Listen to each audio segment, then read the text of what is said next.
Hello दोस्तों।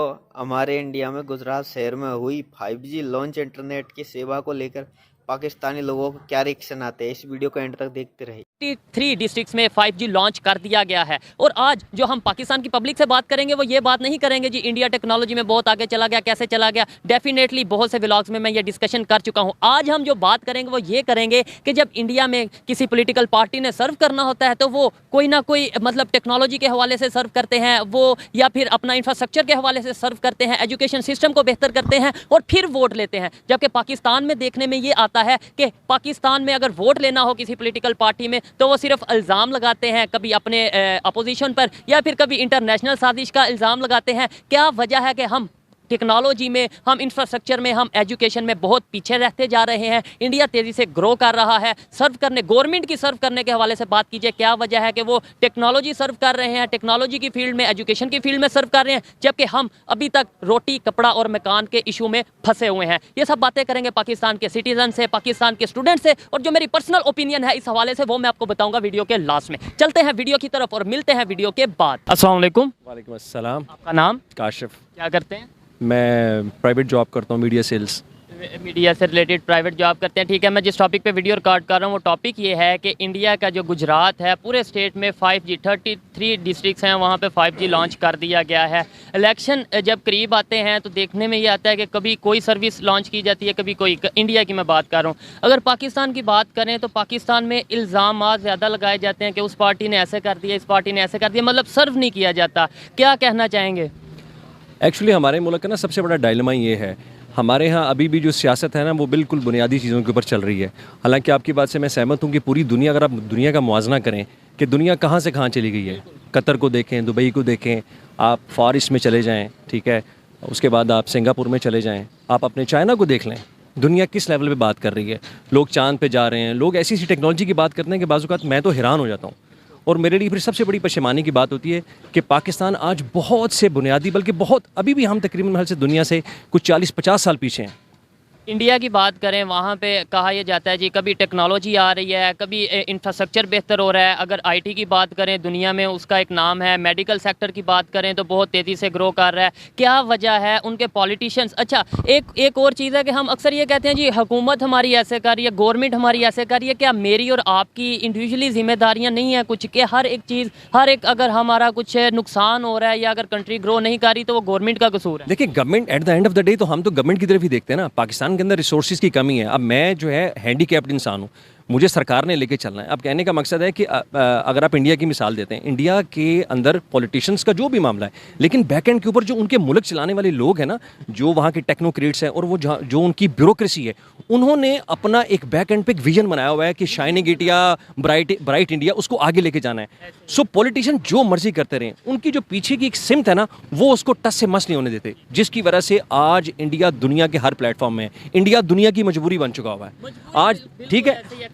कभी कुछ लोग ये कहते थे हमारे पाकिस्तान में, अभी भी शायद कहा जाता है कि जी इंडिया की आबादी बहुत ज़्यादा है इसलिए दुनिया उसके साथ ट्रेड कर रही है। जबकि मेरी पर्सनल ऑब्जर्वेशन ये है कि इंडिया की आबादी एक मैटर करती होगी, लेकिन इंडिया ने अपने आप को ग्रो इतना किया है कि अब वो इंपोर्ट भी अगर कर रहे हैं तो उससे ज़्यादा एक्सपोर्ट भी कर रहे हैं। यानी आबादी मैटर नहीं कर रही, अब वो तो दुनिया को सर्व कर रहे हैं। बिल्कुल सर्व कर रहे हैं। और मैं देखें, इंडिया, हम सिर्फ एक पॉइंट ऑफ व्यू देखते हैं कि जनाब इंडिया के अंदर टेक्नोलॉजी, उनका आईटी सेक्टर, उनका डॉक्टरी सेक्टर, उनका services sector, you name the sector, और इंडिया वहाँ है।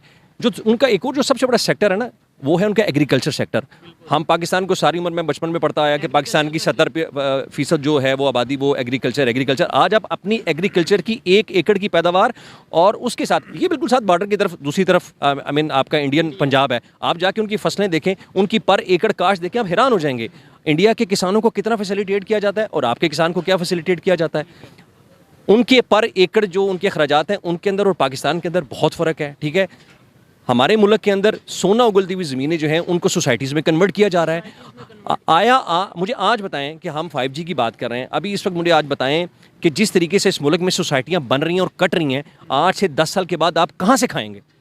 आएंगे। 10 साल की बात आपने की है, मैं अभी की बात करता हूँ कि अभी हम गंदम कहीं से इंपोर्ट कर रहे हैं, और इसके अलावा अगर चावल की बात की जाए वो भी हम इंपोर्ट कर रहे हैं। और दूसरे नंबर पे पॉलिसीज़ में फ़र्क है, हमारी पॉलिसीज़ में और उनकी पॉलिसीज़ में फ़र्क है, या फिर सिर्फ जो हमारे पॉलिटिकल इश्यूज़ हैं वो हैं? सर, हमारी हर चीज़ में फ़र्क है। मैं आपको बताऊं कि पॉलिसीज़ बनाने वाले लोग होते हैं आपके ब्यूरोक्रेट्स, आपके जो सरकारी, जिसे हम अफसरशाही कहते हैं, सरकार चाहती है। हमारे मुल्क की जो ब्यूरोक्रेसी है वो अनफॉर्चुनेटली पॉलिटिकल टिल्ट है उनका। वो उनका वो पॉलिटिक्स के साथ पार्टी बन चुके हैं इस मुल्क के साथ, अनफॉर्चुनेटली। देखें, आपने टैलेंट की बात की, इस अवाम में बहुत टैलेंट है।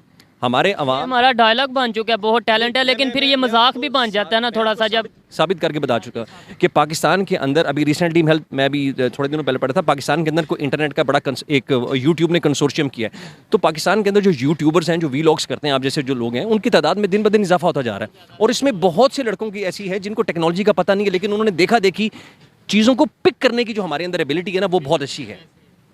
हम अगर अमेरिकन वीलॉगर्स को देखते हैं, इंडियंस को देखते हैं, या और जो कंट्रीज़ के लोग हैं, उनके पास कहीं ना कहीं एजुकेशन मामला, टेक्नोलॉजी होते हैं। लेकिन हमारे जो बच्चे हैं अपने छोटे, अगर किसी के पास एक 3310 मोबाइल है ना, तो वो बेचारा उसके कैमरे से भी लगा होके उसने स्टार्ट कर दिया। हमारे लोग चीज़ों को पिक बहुत अच्छा कर लेते हैं, ठीक है। हमारे एजुकेशन सिस्टम के अंदर बहुत से फुकदान है, बहुत फुकदान है। लोग हमारे, फिर मैं वही कहूँगा, टैलेंटेड है, लेकिन जब तक आपकी अफसरशाही, ठीक है, वो इस मुल्क का एक विजन और एक जो एक सिमत का तयन नहीं करेंगे ना, तो खुदा की कसम हम इसी तरीके से घबराए फिरेंगे। आपकी तरफ आता हूँ, इसका हल भी पूछूंगा आपसे। थोड़ा सा अगर बात करें, आप मुझे ये बताएं कि अगर देखा जाए कि इंटरनेट सर्विस के ऊपर ही डिपेंड करता है यूट्यूबर्स भी, इन्फ्लुएंसर भी, और इसके अलावा बहुत ज़्यादा फ्रीलांसिंग का काम दुनिया में बहुत तेज़ी से चल रहा है और बहुत ज़्यादा बड़ी तादाद में इनकम है, अगर हम अपनी कंट्री में फ्रीलांसिंग के थ्रू ला सकते हैं। जब इंटरनेट सर्विस नहीं बेहतर होगी तो कैसे हम बेहतर तरीके से यूथ ग्रो कर पाएगी? सेकेंडली, इंडिया अगर ग्रो कर रहा है 5G के मामले में, टेक्नोलॉजी के मामले में, तो उसकी बेसिक रीज़न आप क्या समझते हैं? देखिए, इसमें ना दो चीज़ें मैं समझता हूँ। एक तो ये कि जैसे भी आपने टेक्नोलॉजी की बात की है ना, एक तो जो जहाँ तक यूथ का ताल्लुक है ना, अगर यूथ जो है वो टेक्नोलॉजी को यूज़ कर रही है, लेकिन यूथ को टेक्नोलॉजी यूज़ करने का तरीका भी नहीं है। अब जैसे अभी चीमा साहब ने बात की है कि वीलॉगर्स हैं, ब्लॉगर्स हैं, लेकिन आप ये देखें कि किस किस्म का स्टफ़ अपलोड हो रहा होता है, ठीक है। और ये सारा स्टफ़ जो है 70% जो है ना यूजलेस स्टफ़ है, और हम अपनी वैल्यूज़ को जो है ना टोटली जो है ना डिस्ट्रॉय कर रहे हैं। इस बात से मैं एग्री करता हूं कि हमारे यहाँ पे काम तो किया जा रहा है, लेकिन क्वालिटी कंटेंट प्रोवाइड नहीं किया जा रहा। और आप नहीं समझते कि इसकी वजह यह है कि मोटिवेशन या फिर डायरेक्शन बताई नहीं हमें जा रही? हमें आपको ये एक बता दें, अगर मैं इंडिया की बात करूँ, बहुत ज़्यादा ऐसे यूट्यूबर्स हैं, इन्फ्लुएंसर हैं, जिनके मिलियन में फॉलोअर्स हैं, और उनका एजुकेशन, मतलब उनका जो मेन कंटेंट है एजुकेशन बेस्ड है। हमारे यहाँ पे कोई एक, आप मीडिया से बिलोंग करते हैं, कोई एक या दो बता दें कि वो बंदा एजुकेशन बेस्ड कंटेंट बना रहा है और उसे दुनिया जानती है या पाकिस्तान जानता है, कोई है? नहीं, बिल्कुल ऐसा नहीं है, बिल्कुल ऐसा नहीं है। पहली बात ये कि जो यूट्यूबर्स हैं, ब्लॉगर्स हैं, बहुत कम है जो प्रोफेशनल हैं, अच्छे भी हैं डेफिनेटली, लेकिन ये है कि उनके जो है वो चाहने वाले भी बहुत होते हैं। लेकिन अगर आप जेनेरिक एक पॉइंट ऑफ व्यू लेना, तो इसमें भी बहुत चीज़ों में जो है ना हमें अभी बेहतरी लाने की ज़रूरत है। इंडिया अगर ग्रो कर रहा है टेक्नोलॉजी में, उसकी रीज़न क्या? पॉलिसीज़ बेहतर हैं, उनकी गवर्नमेंट उन्हें फैसिलिटीज़ प्रोवाइड कर रही हैं, या इसके अलावा अगर इंडिया की बात की जाए ओवरऑल, वहाँ के लोग एक दूसरे को सपोर्ट कर रहे हैं? क्या वजह, टेक्नोलॉजी में क्यों वो ग्रो कर रहे हैं? देखिए, अगर आप टेक्नोलॉजी की बात करें तो सिर्फ इंडिया ही नहीं, आप बाकी भी एशियन मालिक को भी देख लें, इवन आप गल्फ़ कंट्रीज़ को भी देख लें कि उन्होंने अपना 2050 का विजन बनाया, 2030 का विजन बनाया। हमारे यहाँ पे विजन की कमी है। जहाँ तक टेक्नोलॉजी का ताल्लुक है, अगर हम एक चीज़ को स्पेसिफाई नहीं करेंगे, अगर हम ये नहीं सोचेंगे कि हमने 2040 तक कहाँ पे जाना है, तो आप जो मर्जी टेक्नोलॉजी ले आएँ, आप उसमें ग्रो नहीं कर पाएंगे। मतलब इस वक्त भी देखें, इस फ़ोन के अंदर 2 सिम्स हैं, हो सकता है मेरे पास 3 टेलीफोन्स ऐसे हों, यानी 6 सिम मैं चला रहा हूँ, बंदा एक है 6